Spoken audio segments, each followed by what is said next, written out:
పిల్లలు ఈ రోజు మనం ఒక స్టోరీ చెప్పుకుందామా? ఓకే, ఒక ఊరిలో WH అని ఒక ఇద్దరు ఫ్రెండ్స్ ఉన్నారంట. మన క్లాస్ లో దేవి హన్వి ఎలా ఫ్రెండ్స్, సో అలానే WH కూడా ఒక మంచి బెస్ట్ ఫ్రెండ్స్ అంట. అయితే ఒక రోజు WH తో అందంట, HH నాకు ఒక నలుగురు ఫ్రెండ్స్ ఉన్నారు, ఆ నలుగురు ఫ్రెండ్స్ వచ్చినప్పుడు నువ్వు కొంచెం సైలెంట్గా ఉండాలి అనేసి అడిగిందంట. దానికి హెచ్ అందంట, సరే సరే నీ ఫ్రెండ్స్ వస్తున్నారని చెప్పావు కదా, వాళ్ళు వచ్చినప్పుడు నేను సైలెంట్గా ఉంటానులే, ఇంతకీ ఆ నలుగురు ఫ్రెండ్స్ ఎవరు అని అడిగిందంట. వెంటనే W, నాకున్న నలుగురు ఫ్రెండ్స్ AEIY, సో ఈ 4 మెంబర్స్ నా ఫ్రెండ్స్, వీళ్ళు వచ్చినప్పుడు కొంచెం సైలెంట్గా ఉంటావు కదా అనేసి సరే అంది కదా. మరి ఇప్పుడు WHAT, when, which, why, ఇలా చూడండి. మరి 4 లెటర్స్ వచ్చినప్పుడు సైలెంట్గా ఉండమని చెప్పింది కదా, సో అందుకని మనకు హెచ్ పక్కన ఏ వచ్చింది కాబట్టి అప్పుడు దీన్ని ఎలా చదువుతాము? వా.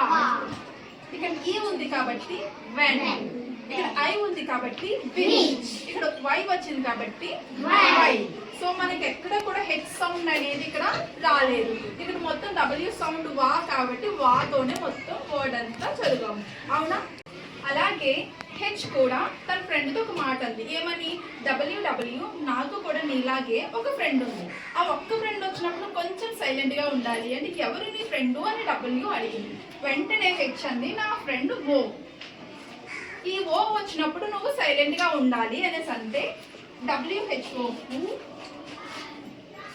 Whole who. సో అందుకనే చూడండి, ఎప్పుడైనా సరే ఓ వచ్చినప్పుడు హెచ్ పక్కన W అనేది సైలెంట్ అయిపోతుంది. Wకి ఏ సౌండ్ వస్తుంది? కానీ మనం ఎలా చదువుతాము? Who, whole, who. సో అలా చదువుతున్నాం కాబట్టి W అనేది సైలెంట్ గా ఉంటుంది. ఇక్కడ హెచ్ సైలెంట్ అయ్యింది కదా, ఇక్కడేమో W సైలెంట్ అయ్యింది. అలాగా మనకి ఎప్పుడైనా సరే ఇంగ్లీష్ లో ఈ వర్డ్స్ రాసేటప్పుడు ఇలా WH పక్కన AEIY వచ్చినప్పుడు ఇక్కడ హెచ్ అనేది సైలెంట్ అయిపోతుంది. అలాగే ఇక్కడ హెచ్ పక్కన ఓ వచ్చినప్పుడు W అనేది సౌండ్ సైలెంట్ అయిపోతుంది. అందుకనే చూడండి హూ, హోల్, హూమ్ అనేసి అంటారు, అవునా? సో ఇలాగా ఈ రెండు కూడా కలిసి ఒక అగ్రిమెంట్కి వచ్చి ఇలాగే 4 ఫ్రెండ్స్ తోని ఇలాగే 1 ఫ్రెండ్ తోని కలిసి వీళ్ళిద్దరు కూడా హ్యాపీగా కలిసి ఉన్నారంట. Do you like the story?